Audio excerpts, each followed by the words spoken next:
She puts the wow, yum into words. It's the Lafayette food junkie herself on News Talk 96.5 KPEL. Welcome back to the Lafayette Food Junkie Show on News Talk 96.5 KPEL. I'm your host, Tiffany Daku. Here we talk about all the food happenings around Acadiana. If you like food, tune in. You might learn something new.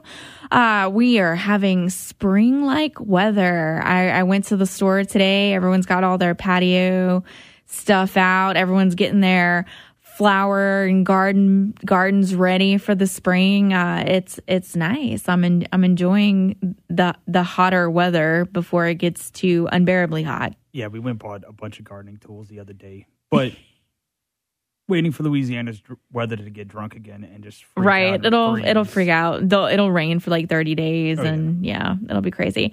Joining tonight as guest co-host is Paul Krato. He is chef over at Pete's Lafayette. What's up, guys? What is your burger of the month? It's actually not a burger. Just with the start of Lent, they wanted to do a little fish sandwich, so we did red fish with coleslaw and like a little tomato. Is it fried or grilled? It's grilled. Okay. I mean, you can get it fried if you want, but most people just get it grilled. It's getting to that season where like everybody's on their diets. They're trying to eat light, getting ready for summer, trying to get like that beach bod, whatever body they're looking for. Right. Yeah. I love that you were just trying to nicely talk about oh my God. Bodies. Well, it's that, and as I'm speaking, I'm trying like to hold back like every cuss word that like runs this is through true. my brain. Like, yeah. You know, like I cuss you like a are no stranger to the show. You do very well every time. I know, but like this is like my process. This is what I do. Because like at any given time, like it can just slip. I have to chastise you on the air because you forgot my Girl Scout cookies. I know. That's what I'm saying. Like that's why I apologized first, because I knew I was going to get blasted on the air with this. Yeah. So I was so excited. Like my drugs were coming in. I know, right? Today, my Thin Mints and my Samoas. And then as soon as I got out of my car, he's like, I'm so sorry. I forgot them. Yep.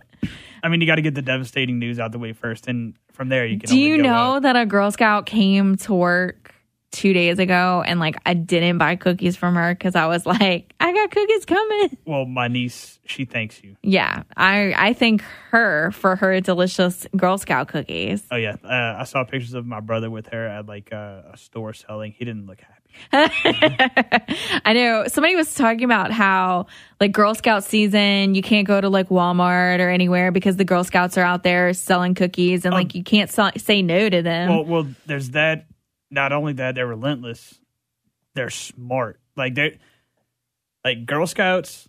Like if you don't believe in evolution, just look at the Girl Scouts right there. Boom.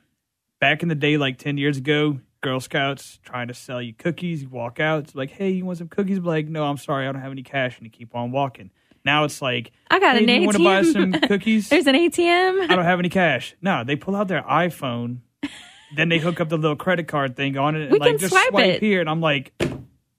Yeah, I saw, because I paid for them online for mine, and I could have paid an extra fee just to have them delivered to my house. Right. But I didn't know where they were going to leave them, and I don't trust Girl Scout cookies sitting outside of my apartment door. Somebody's going to steal that. Anywhere, even in a good neighborhood. Everyone loves Girl Scout Everyone loves Girl Scout cookies. Like, who's going to do that? But somebody's saying like that... people that can't eat sugar, they love them. They just buy them just to stare at them. Just wonder what it's like to eat them. I'm actually trying to figure out baking recipes to do with them. Like the Thin Mints, I wanted to use that as the crust for a mousse. That could be cool. Yeah, like a chocolate mousse. Like I felt like a chocolate mint mousse. They freeze well. Like yes, they do. They got the tempered chocolate. So like if you get them like rock hard, you can pretty much pulse them into dust. Yeah, you can pulse them into dust without them being frozen. I mean, too, like though. you can get like fine powder, so you can make like a good old rim, or you can mix it into the mousse so that you can pipe it, nothing gets caught, and it's just like a flavor in there without like chunk. Yeah, I feel like that would be so good. Just like to make that the crust, and then do like a chocolate mint mousse to go inside of it. I felt like that would be like so. I love chocolate and mint. That's like my favorite thing. Yeah, and that's like my favorite dessert. Emily, my girlfriend, she loves She loves mint chocolate everything. Yeah. She loves chocolate anything, but mint chocolate is like her go-to. And see, peanut butter, and I used to love the tagalongs, which are the peanut butter ones. Right. They changed their peanut butter recipe, though, somewhere along the line, because they are not the same as they tasted when I was a child. They're still not bad, though. I'm still about the Samoas. I have some of those as well. I tried the s'mores one. They're like new. They're not half bad. See, I feel like they shouldn't even make anything. But the issue that I have with it, it's like, what are those things called? The little elf cookies? Keebler elves. Mm-hmm. All right, so it's like a cookie like that with the same type of chocolate, but the marshmallow filling is like what you would get in like a Little Debbie. Oh. So it's not if like it was fluffier. Right. Yeah. So it's not like what you expect, but like the flavor's kind of that. It's better than like a s'mores Pop-Tart, if that makes any sense. Okay. Well, we're going to be talking fish and barbecue stuff so far on tonight's show. And I think we're going to talk about octopus first. So I recently fell in love with octopus when I had it at Pamplona's, like maybe 2 years ago. Right. And it was grilled and it was delicious. It was meaty. It didn't taste fishy at all. And I was like, man, this is delicious. So anytime now I see it on a menu somewhere, I'll get it. And I was at a dinner party last night and they served some seared octopus. So I kind of, first off, where in Lafayette would you go to purchase octopus if you would like to experiment at home with it? It all depends. Like, I mean, if you have like markets around here, like fish markets, sometimes like you might get some guys that go deep sea fishing. Like if like this was like New Orleans, you'd be able to go to markets and be able to find it. You can find them every now and then at the Asian market. They're generally frozen. And I think that's where these came from. And at Rouse's, I know for sure you can find it every now and then. Really? Fresh. Okay. But I don't know how often they carry it or like whenever it is. And I've seen it once at Whole Foods. Okay, so Rouse's generally, and then Asian markets will have it frozen. Right. And like, let's say if like you're trying to buy like a bulk amount, let's say if like you're trying to prepare a lot for like a party or something like that, you could probably go talk to those guys and they can just order it. They generally have a purveyor that can get anything at any time. So the next question is, say you find it fresh somewhere, is it the whole octopus or is it just the tendrils? More often than not, you'll get, like if you're buying it from a store, you're going to get octopus. You're going to get the head removed. You're going to get the tentacles, basically. Okay. Because you can't eat all of the octopus, right? Just the tendrils? You can if, like, I guess, like, you've messed with it enough and, like, know, like, the ins and outs. But, like, more often than not, you just get rid of the head. Okay. You pull out the ink sac. You pull out the beak. You can use some of that meat. You could probably use it for stocks and whatnot. I know a lot of people use the ink for noodles. Well, yeah. You use like that for, like, noodles. But I'm talking, like the skin of, like, the actual, like, head and everything. Because, like, I know it's a lot of... I don't even know I can't remember what it's called, but it's, like, clear bone, basically. Okay. And, like, that's... Same thing that you would see in like squid or like calamari, like in the whites. Okay. It's like this like little cartilage type thing that they help like puff them up. Anyways, you'll get basically just tentacles, and from there, you're gonna leave it whole. You're not even gonna mess with it like off top. You're gonna take it out of the package. You're gonna get you some water. You're gonna boil it. You're gonna drop your octopus in, boil it for about 40 minutes to an hour, depending on like how big it is. It's better if it's not frozen, so it doesn't take right. And you are gonna want to like boil it down or braise it because it's gonna be tough. Right. Well, yeah, and you want to boil it down first, even like if you're gonna braise it or anything else, because you're gonna cook it down a lot, and then it's gonna make it a little bit more tender, and then from there, the sky's the limit. Generally, one of the easiest and most effective ways to do it is once it's done boiling, you take it out, you cool it, you bring it down to like a cold temperature, and then you start working with it. And what I've done in the past is I took like a good bit of salt, threw salt all over the whole thing after it's boiled, let it sit for about an hour, kind of cure a little bit. It draws out a little bit of the moisture. You rinse it off, then you can slice it up. It's good grilled, sautéed. You can braise it. I've seen it in paella too, like chopped up. Right. In paella. You can, at that point, like whenever you salt it, it's going to draw out a lot of the moisture, so it stiffens it up and it makes it easier to work with, makes it easier to slice and get small slices. It makes it a million times easier to work with because when it's in its regular form, it's going to stiffen up a little bit whenever you boil it, but it's going to have a little bit of give to it. When you hit it with that salt, it just stiffens it up a little bit to where it's not going to move around when you're trying to cut it. Okay, so that's good to know. So It's not as complicated as it seems then to prepare. No, not at all. It's just like you have to go through that initial process. It's like if you're trying to cook ribs fast, or if you want to get like a short rib like at a solid temperature, being able to cook it like mid-rare, you're going to have to boil it or like sous vide. Like you can sous vide an octopus just like you can anything. It's going to take a little bit longer, but rather than just hard boiling it. But same idea. It's you just cook it in water just to break it down, tenderize it, knock down some of the tendons, cartilage, anything else that's going to toughen the meat up, and then you can cook it however you want it so it's nice, tender, and wonderful. All right, we are going to take our first break, and when we come back, we have more with Paul Krato. So come back to us. It is the Lafayette Food Junkie Show on News Talk 96.5 KPEL. And now, the Lafayette Food Junkie Show, served up medium rare every Sunday night.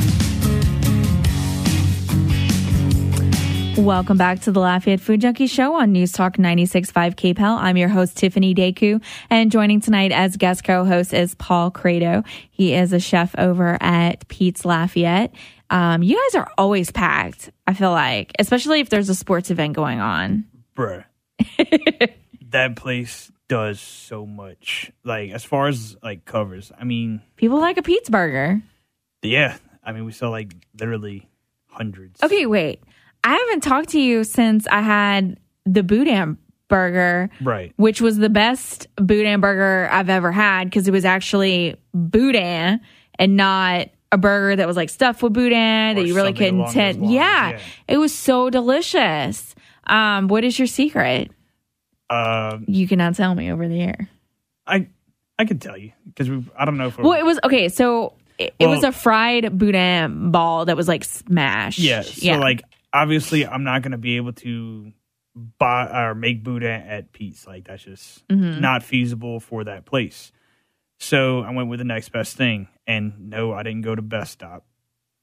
I went to Earl's, and I went and bought a bunch of Boudin from Earl's. Earl's has really good case Boudin. Yeah. And you can buy it in bulk, uncased.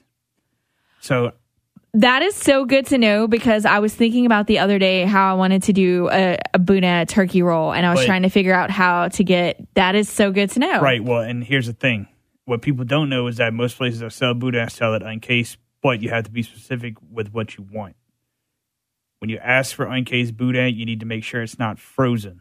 Because if it's frozen, it makes it almost impossible to roll balls with, or it's good for like stuffing at that point. Okay. If it's frozen, the water starts to break down and all the meat and it's going to be like, so it comes out super mushy and it won't stick. So you need unfrozen, fresh made in order for it to stick, to be able to roll balls, do like Boudin patties and whatnot. Other than that, it's good for stuffing and casings.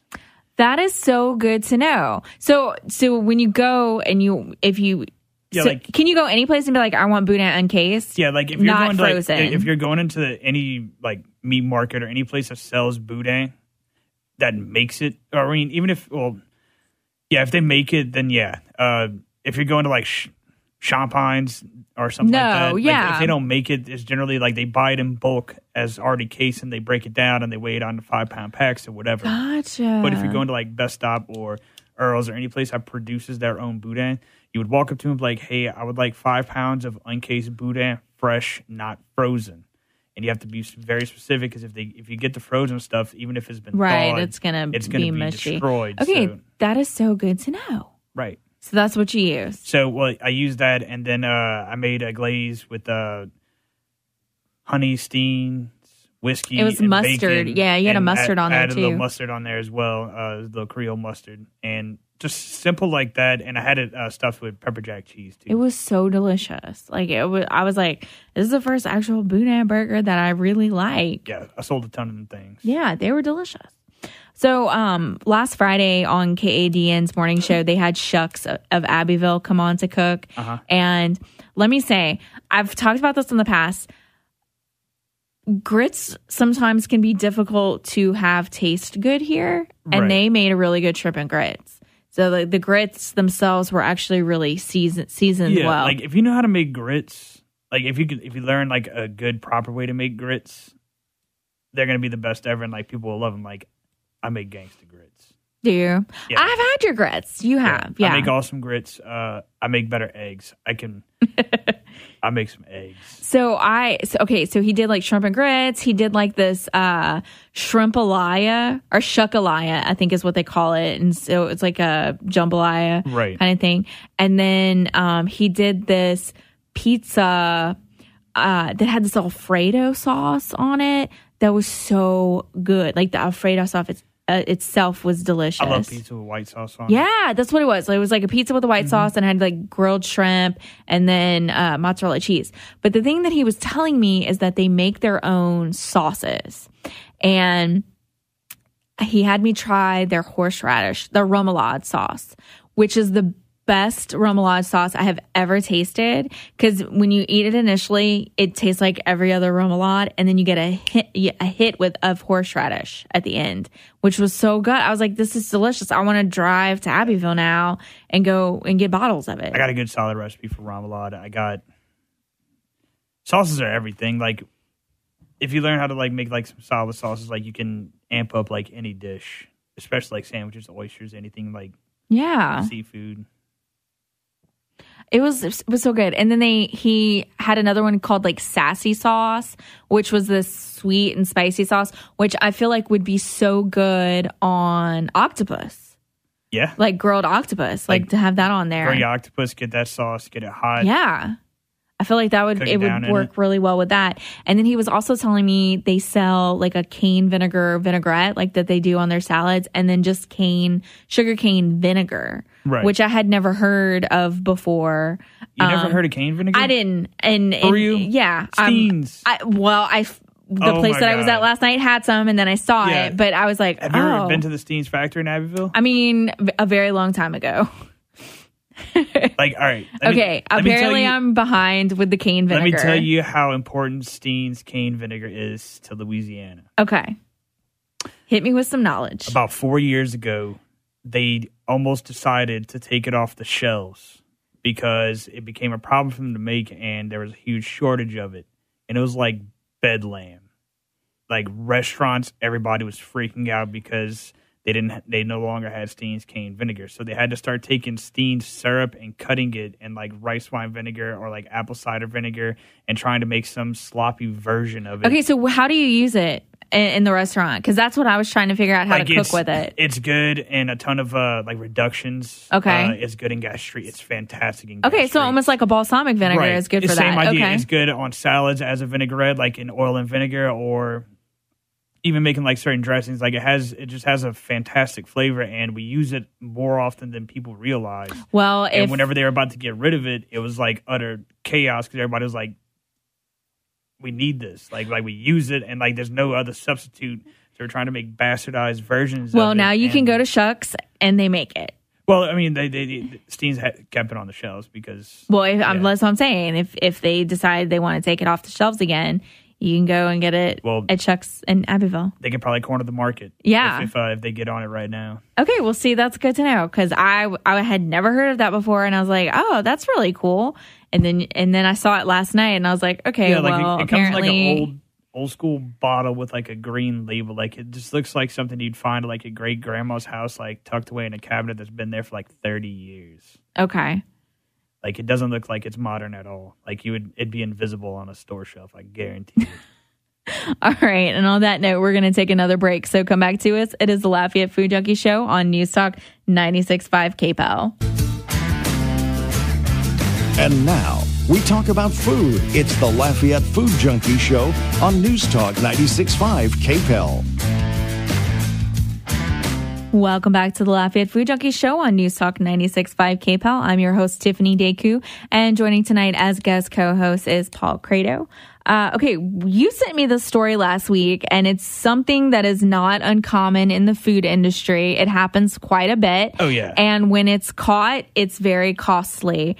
And that was some restaurants in central Louisiana that got busted for, I guess they were saying that they were serving catfish and it was not catfish. Right. They're in like the Alexandria, Pineville area. 2 restaurants got popped for selling sway as catfish. And it happens everywhere, like any town. Yeah, any it's city, like very everywhere common. you're gonna go. Like it's happened to you. I guarantee it. Like you've eaten some stuff that you were told was something, and it turned out to be something else, and you didn't even know it, and you thought it was great because you believed it was what it was.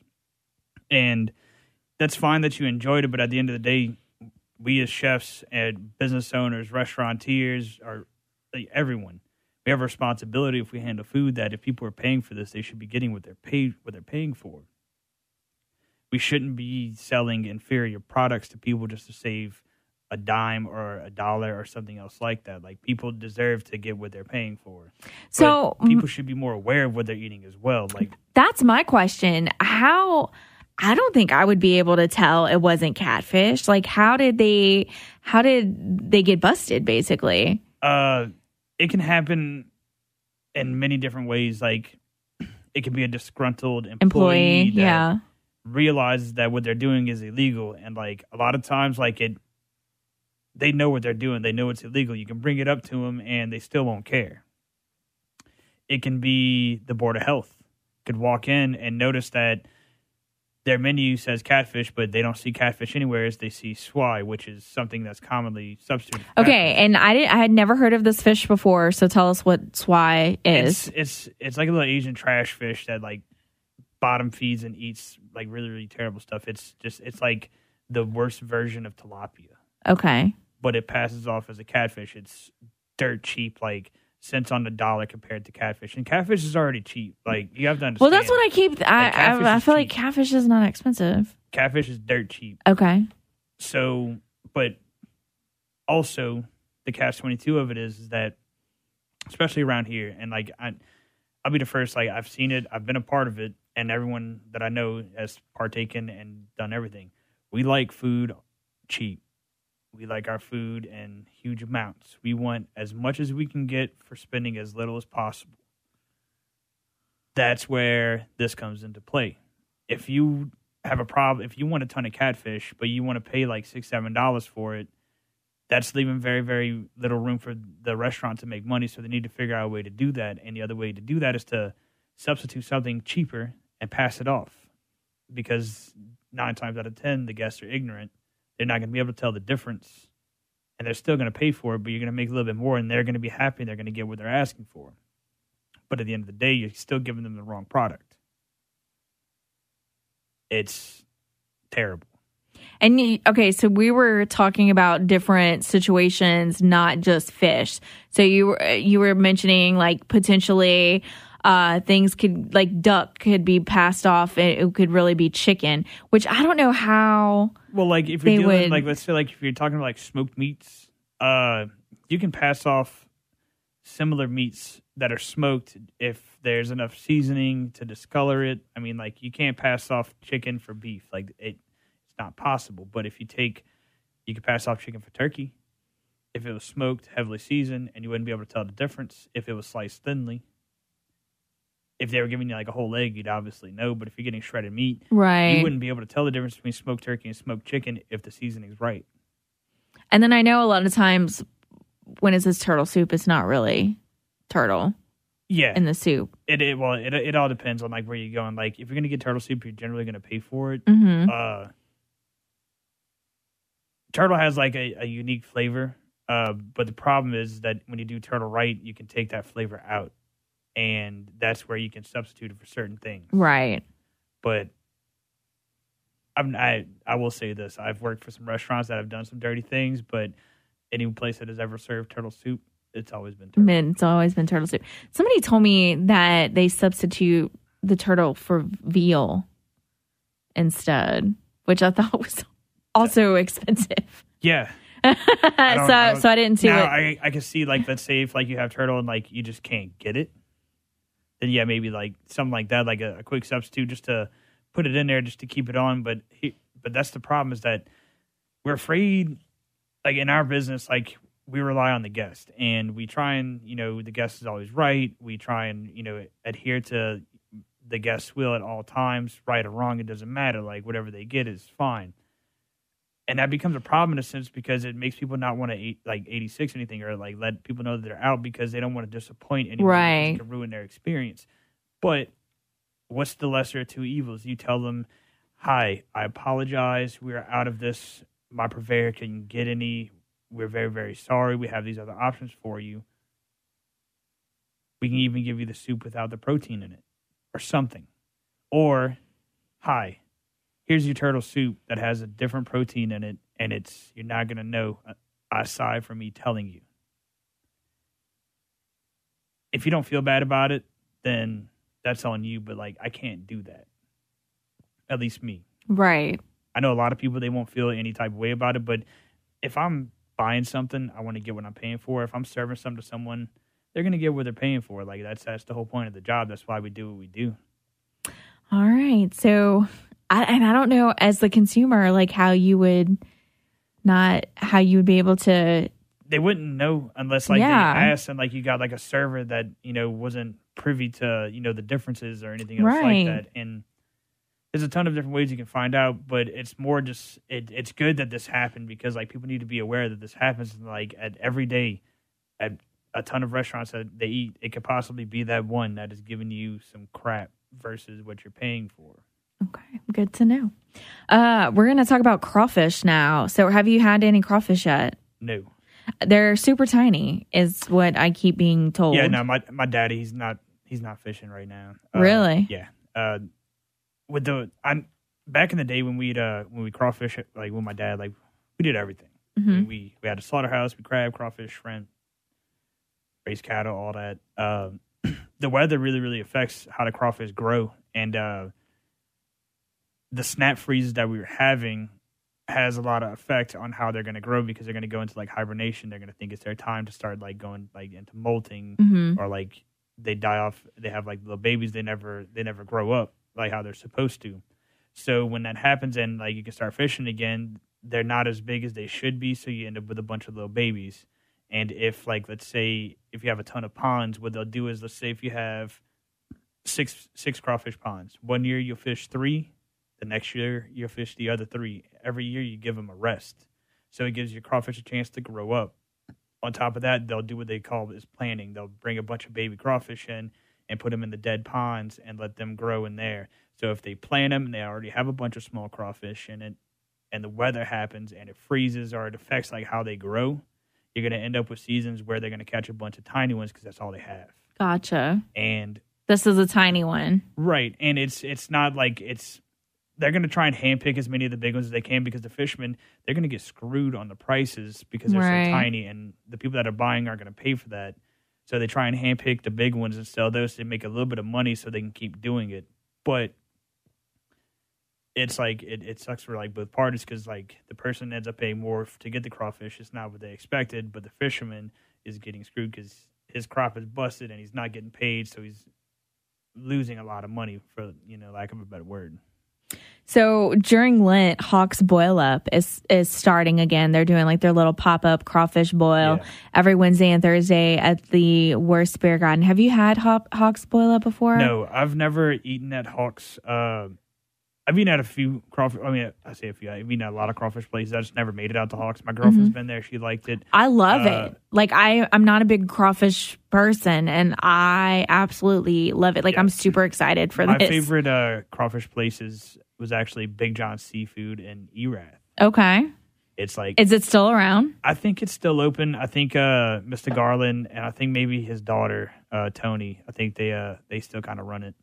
But I could be wrong. Like, don't quote me on that. It's been a long time since I've been out there. But it was like tucked in the middle of nowhere in the middle of the country, and that place is always fantastic. Mr. Garland's like a gentle giant. What made it taste so good? I don't know.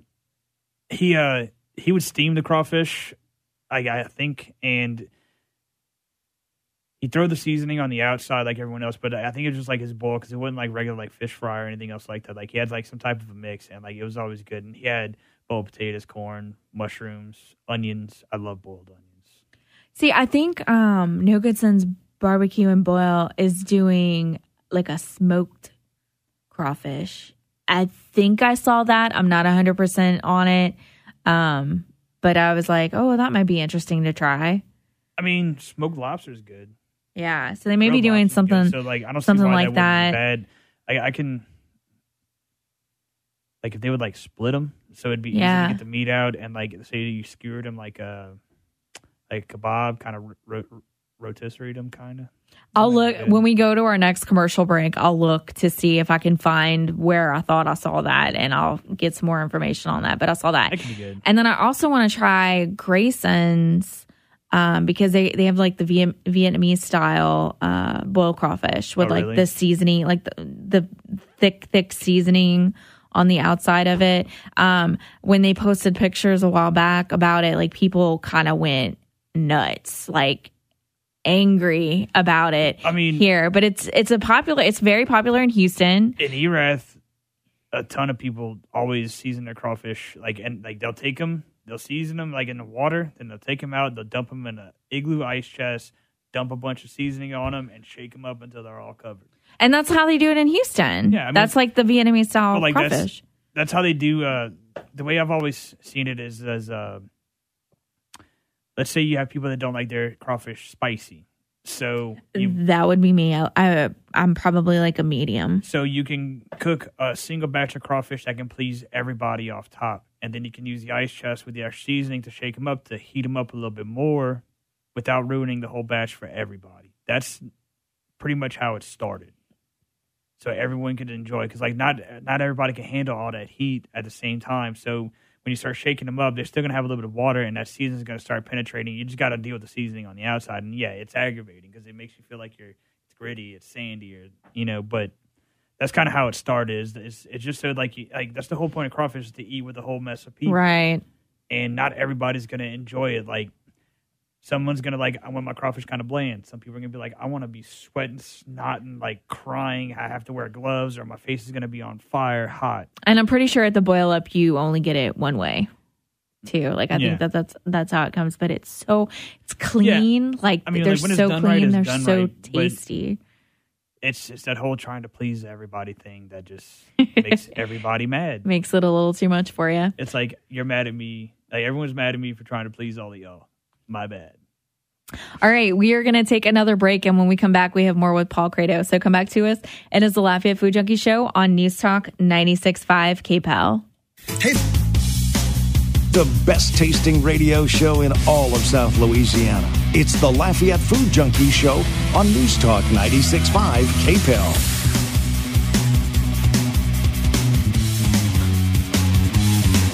Welcome back to the Lafayette Food Junkie Show on News Talk 96.5 KPEL. I'm your host, Tiffany Deku, and we've been talking with Paul Krato, who is a chef over at Pete's Lafayette. What is your favorite thing to make on the Pete's menu? Your burger of the month? Or is there something else? The burger of the month, yeah, it depends on like what I'm feeling. You get really into it though, because you'll message me sometime and you'll be like, this is the burger we have this month. Yeah, and like when I'm having this, like, this is good. I don't know. I know what I hate, but I'm not going to talk about that. Yeah, don't talk about that. But I will tell you this. There is something that I'm excited about that's going to be happening in the next few weeks. Okay.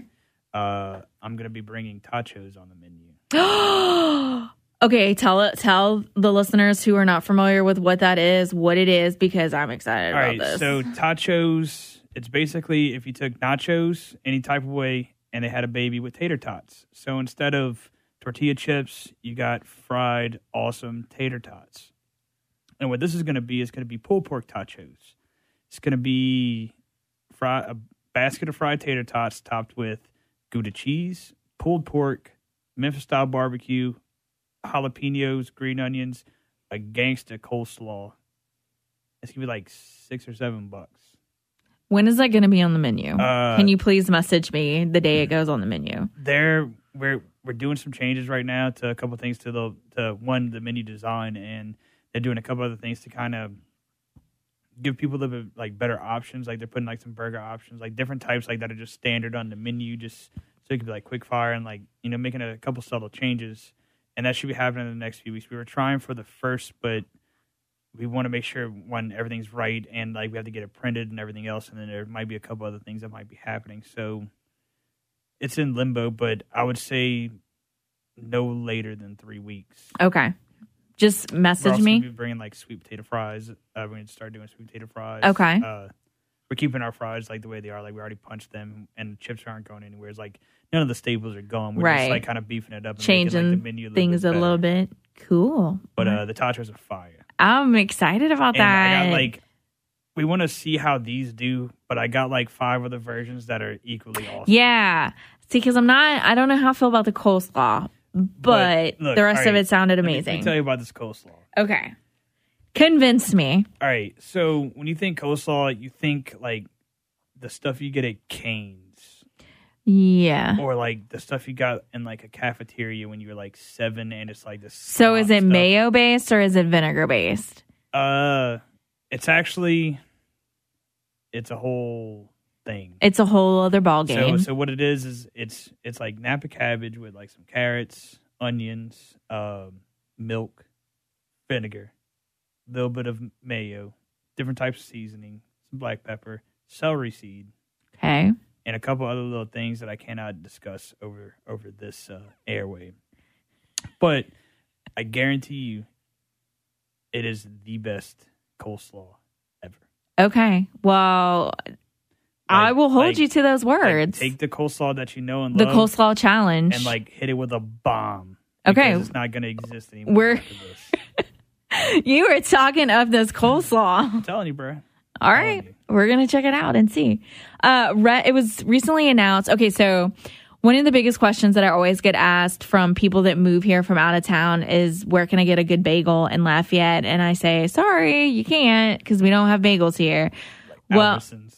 I say Whole Foods because Whole Foods sells them. Yeah, I'm just saying, like, right. Just like any store with like a little bakery so they can just heat up the frozen But we're getting a bagel place. It's called New York Bagel Company, and it's in the process of opening. Do they do the fun rainbow bagels? I don't think so, but they do bagel sandwiches. So I'm excited about that.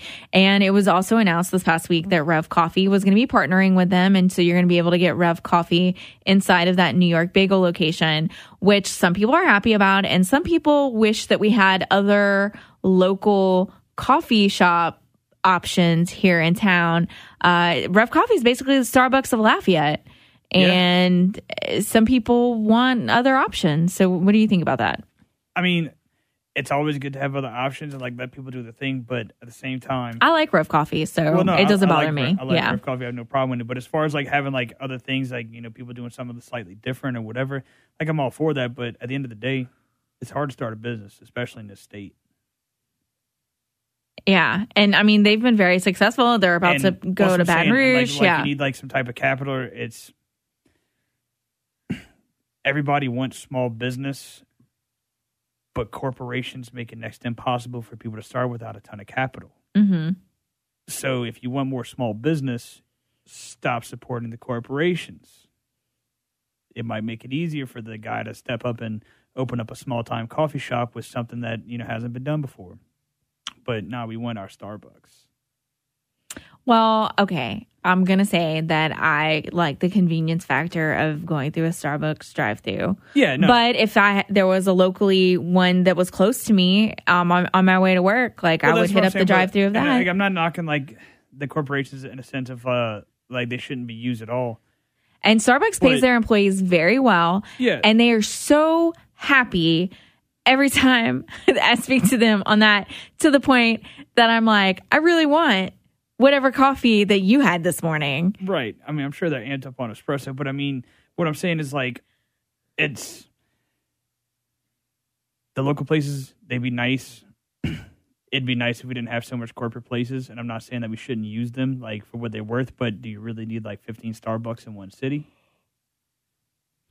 On top of someone argued, do we need as many Rev Coffee locations as we have? I'm not saying like just coffee. Like I just use that as like a and like, an example. Right, better yet, do we need 15 McDonald's in one city, or would you have 5 McDonald's and another 8 of other places that could, you know, do something slightly different, that could be locally owned, that you could be proud of as a community? Or do you want like a bunch of other locally owned restaurants, like another type of bread and circus, or another, you know, Charlie's, another Social, another, you know, Dark Brew back in the day, or anything? Or do you want more Chewy's? Do you want more BJ's Brewhouse? Do you want another Cheddar's? Maybe throw in a Long John Silver's. Bring back Red Lobster. Red Lobster Lives Matter. They've been here before. They were the original OGs. They didn't do too well. No, they didn't because it sucks. Yeah. But that's what I'm saying. It's like, do you want that or do you want something like where it's like some people that are putting it on the line that care about what they're doing? Right. All right. I see what you're saying. Yeah. All right. We got about 4 minutes left of the show. We're going to talk barbecue pits since it's spring is coming to us. Right. I'm about to buy my first barbecue pit. I want to go super cheap. But I was also asking you if it's possible to smoke on a regular barbecue pit because smokers are expensive. It is. And, while we were talking about this, I had some other ideas. Okay. Because you gave me an idea and it was super complicated. And I was that's not happening. In the little tabletop pits, it's going to be complicated. But what you can do. So, everyone's aware of a curb alert, right? A what? A curb alert is when you go pick up trash on the side of the road, yes, people that get put stuff at the road. Yes. Okay. Find someone that's throwing away an old gas or charcoal busted up barbecue pit that they're giving away or having for dirt cheap. Okay. Because you can gut them things and you can turn them into a smoker on the super cheap and it's very easy. Okay, so that might be an option to do. Right. So, let's say, I was telling you, on your little tiny one, if you wanted to get, a little, porch one, it'd be better if you got an Old Smoky. I'm just saying, I would... And Old Smokies aren't that expensive. No, they're not that expensive. But the one that I have my eye on is, $20. Yeah, but I'm telling you, it's super cheap. That Old Smoky you could throw off a building and it's still going to work. Right. And I'm also, I'm new to barbecuing, so right. I kind of wanted something cheaper to kind of learn on. You'll learn better on an Old Smoky. Okay, all right. And why I say that is those little things they're fine for camp, but with an Old Smoky you have the depth, and then at that point you can control your hot spots on if you want to grill on a high heat or if you want to do it low and slow, you can actually have a lot more control because you have more space between the coals and the protein or vegetables or whatever else you're cooking. Okay, but that's neither here nor there. The little tiny one, you can do it. It's just you're only going to be able to do a small amount of meat, nothing big, nothing maybe 2 steaks if they're small enough. Okay. Or one whole chicken over a period of time. But you'd have to create a chamber to where your coals would be separate from your chicken or whatever. A good little bit of water might help with some steam, to kind of control the temperature, but you still need to make your embers, put wet wood on top of that, and then constantly open it up, check your wood, make sure it's still there, and kind of control it from there. It would take a long time. It's possible, but impractical. But if you find an old busted up gas grill or something like that, you can take all the gas components out, remove the grill, take the burners completely out, and you could line it with foil. Okay. At that point, you can put a soaked log in there, and you can drop hot coals on it, and it's going to burn it, and it's going to start smoking. And you can cover that with pans that have bowls of water attached, and then you can put your grill on top. And that'll allow for smoke and temperature control with cooking with steam, and you have a lid to close it. I've done that before. Okay. But that's if you want to go on the side of the road and pick up a random try to find one. Pit. So there are a lot of cheap options you can get, but when I say cheap, it's not spending it's $150 or less. Yeah. And if you know people that weld, they can generally do stuff my dad that. Actually, I had a barbecue pit that my dad made for me when I was married and living in a house, and it was a smoker barbecue pit, and it was very nice. Oil drums. But you also could not move it. It was so heavy. You can make smaller versions of them. Yeah. You can definitely make smaller versions of them. And we have 12 seconds left, but I just want to say my dad texted and said that he agreed with you that if we had more choices, he would not pick a chain fast food restaurant. He would pick a locally owned. Bring back Mr. Cook. That's all I got to say on that. All right, that's our show. Thank you so much for tuning in. Join us next week, Sunday at 6 p.m. This is Tiffany Deku on News Talk 96.5 KPEL, and this is the Lafayette Food Junkie Show. Thanks for listening, and as always, happy eating, Acadiana.